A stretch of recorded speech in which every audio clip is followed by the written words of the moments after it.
अवधूत चिंतन श्री गुरुदेव दत्त श्री स्वामी समर्थ महाराज की जय। सर्वप्रथम सर्व ताई दादांचे आपल्या या चॅनेलवरती मनापासून स्वागत आहे। व्हिडिओला सुरुवात करण्या अगोदर मी श्री स्वामी समर्थ महाराज यांना त्रिवार वंदन करते आणि व्हिडिओ हा आपला औदुंबर वृक्षावरती आहे। तर औदुंबर वृक्षाचे महात्म्य आपणा सर्वांना माहीतच असेल। तर आपण सर्वांनी गुरुचरित्र या पवित्र आणि दिव्य अशा ग्रंथाचे एकदा तरी पारायण केलेच असेल। तर या ग्रंथामध्ये अध्याय 19 यामध्ये या औदुंबर वृक्षाचे महात्म्य सांगितले आहे। तर सर्वप्रथम आपण ती कथा जाणून घेऊया। तर याची थोडक्यात कथा अशी की जेव्हा श्री नृसिंहाने हिरण्यकश्यपू या राक्षसाचा वध केला होता, तो वध त्यांनी आपल्या नखांनी त्याचे पोट फाडून केला होता। तर पोटामध्ये जे विष होते त्या विषाने श्री नृसिंहाच्या पोटाची नखांची खूप आग होत होती। जो दाह होता तो अति तीव्र होता आणि तो दाह थांबावा यासाठी माता लक्ष्मीने औदुंबराची फळे होती ती त्यांना आणून दिली आणि त्यांनी त्यांची नखे त्यामध्ये रोवली आणि त्यानंतर त्यांच्या नखांचा जो दाह होता, जो त्रास होत होता तो कमी झाला। तर यावर प्रसन्न होऊन श्री नृसिंहाने औदुंबराला वर दिला होता आणि तेव्हापासून हा कलियुगात कल्पवृक्ष म्हणून ओळखला जातो। तर याचे दिव्य असे महात्म्य आपण ऐकूया। तर आपण जेव्हा मठात येतो तेव्हा मठाच्या समोरच औदुंबराचे झाड असते। त्याचप्रमाणे आपण कोणत्या केंद्रात जातो किंवा एखादं दत्त मंदिर असेल तर त्यापुढे देखील औदुंबराचे झाड असते। तर आपण जेव्हा मठात येतो तेव्हा दादा देखील आपल्याला, जर आपला त्रास खूप मोठा असेल तर दादा आपल्याला स्वामींच्या पादुका घेऊन औदुंबराला प्रदक्षिणा घालण्यासाठी सांगतात आणि त्यानंतर जे अनुभव येतात ते देखील अति सुंदर असतात। आणि मी स्वतः देखील डोळ्याने बघितलं आहे की जेव्हा या प्रदक्षिणा घातल्या जातात तेव्हा अनेक ताईदादा जे संकटात असतात, जे डिप्रेशनमध्ये असतात किंवा खूप मोठ्या त्रासात असतात, तर ते या त्रासातून मुक्त झालेले मी स्वतः डोळ्याने पाहिले आहे।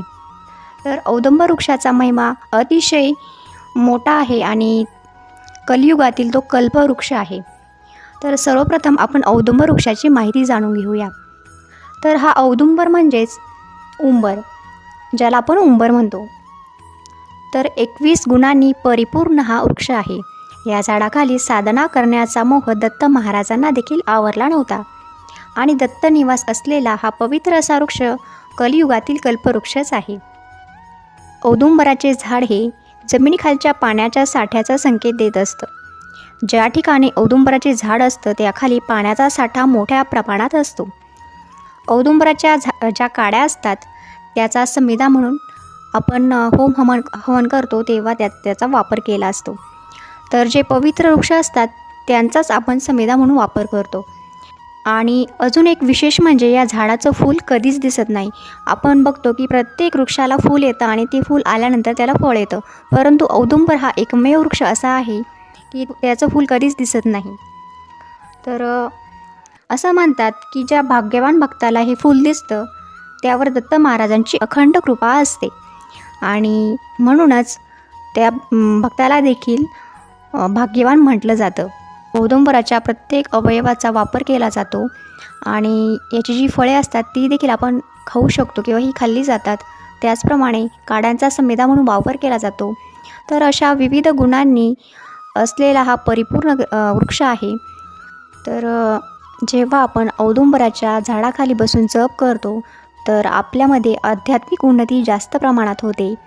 त्याचप्रमाणे असंही म्हटलं जातं की जेव्हा औदुंबराच्या झाडाखाली आपण पाणी ठेवलं आणि त्या पाण्याने जर स्नान केलं तर भागीरथी नदीमध्ये स्नान केल्याचं पुण्य लाभतं।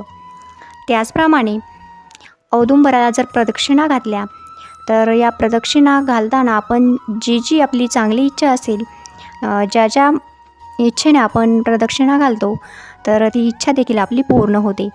अर्थातच पुत्रप्राप्ती, भूसंपत्ती, करणी बाधा यांसारख्या अनेक विविध समस्या असतील आणि जर आपण औदुंबर वृक्षाची सेवा केली, पूजा अर्चना केली, त्याचप्रमाणे नियमितपणे प्रदक्षिणा घातल्या तर साक्षात दत्त महाराज यांचा आपल्याला आशीर्वाद लाभतो।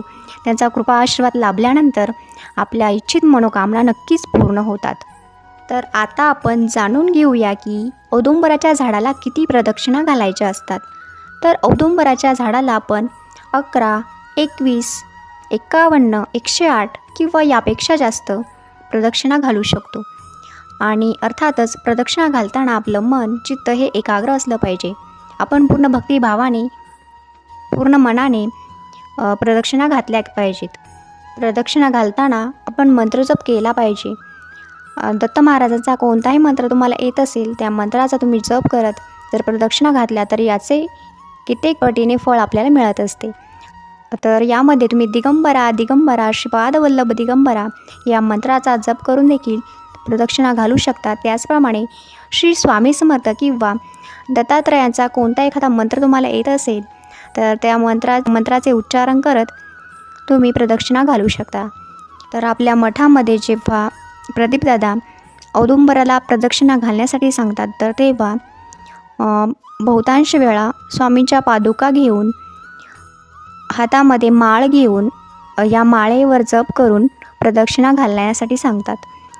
तर अर्थातच याचे दिव्य असे अनुभव सेवेकऱ्याला येतच असतात.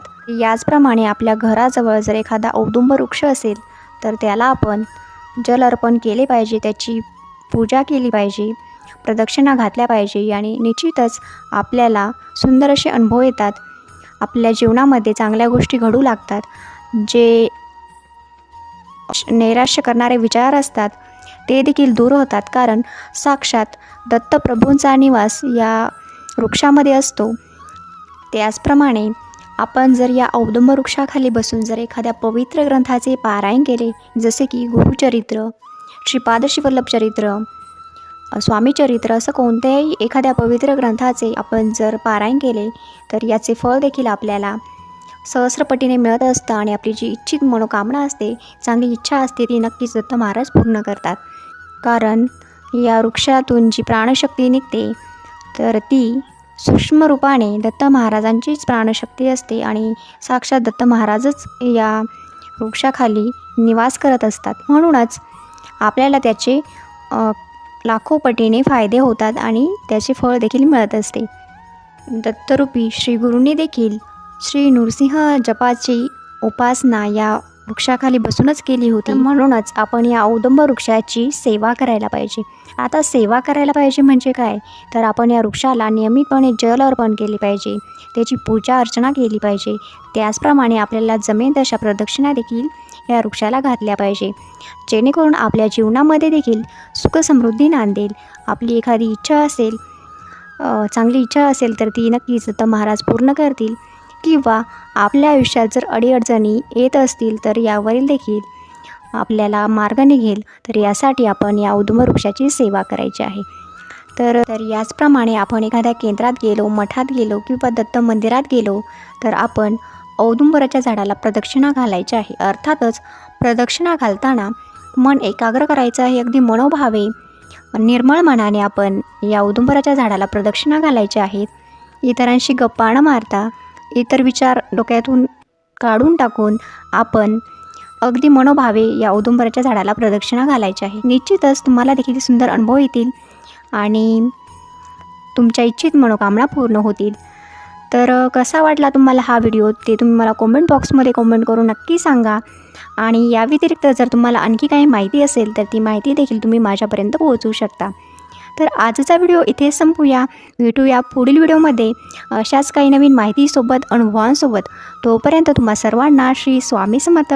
तुम्ही सर्वांनी काळजी घ्या, आनंदात राहा, कारण हे जीवन सुंदर आहे आणि आपण त्याला सेवा करून आणखी सुंदर बनवूया. श्री स्वामी समर्थ, श्री स्वामी समर्थ, श्री स्वामी समर्थ.